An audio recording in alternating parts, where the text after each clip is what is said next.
Assalamualaikum warahmatullahi wabarakatuh. Selamat siang semuanya. Sebelumnya izinkan saya memperkenalkan diri. Nama saya Fadiko Wicaksono.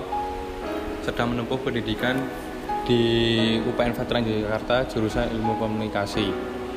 Nah, pada usia 20 tahun sampai 30 tahun, seseorang biasanya mulai ragu dengan kompetensi yang dia miliki, merasa stagnan dan bingung dengan tujuan hidupnya, serta membandingkan diri dengan orang lain yang pencapaian sudah lebih baik dari dirinya.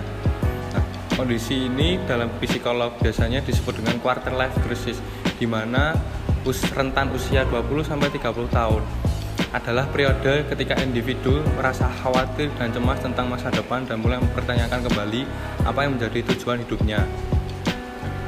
Seseorang yang mengalami krisis ini umumnya belum memiliki kemampuan untuk menghadapi masalah tersebut, yang mengakibatkan seseorang akan merasa ragu terkait kemampuan diri mereka apakah mampu melaluinya dengan baik. Seorang psikolog yang bernama Jennifer dalam artikel online-nya di website Online Sehat menyatakan bahwa seseorang di usia dewasa awal rentan terhadap keraguan, cemas, stres, bingung, dan gelisah terhadap pilihan hidupnya.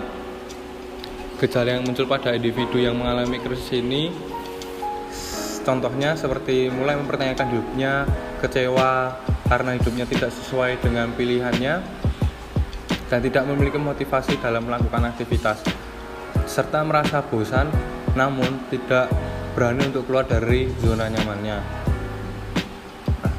Krisis yang dialami seseorang pada usia 20 tahunan diakibatkan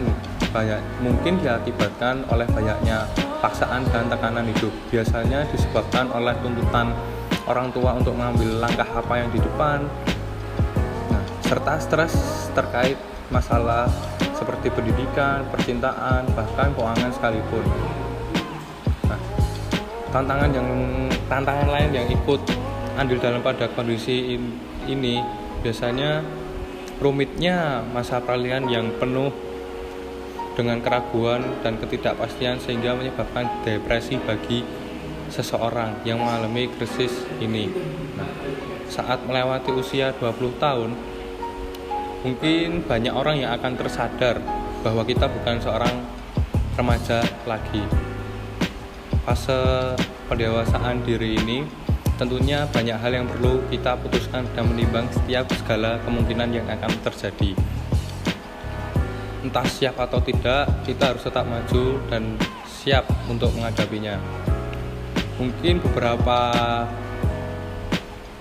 ada manfaat yang kita bisa ambil ketika kita sedang mengalami fase ini, seperti belajar lebih bersabar, karena proses setiap orang kan tentunya pasti berbeda-beda.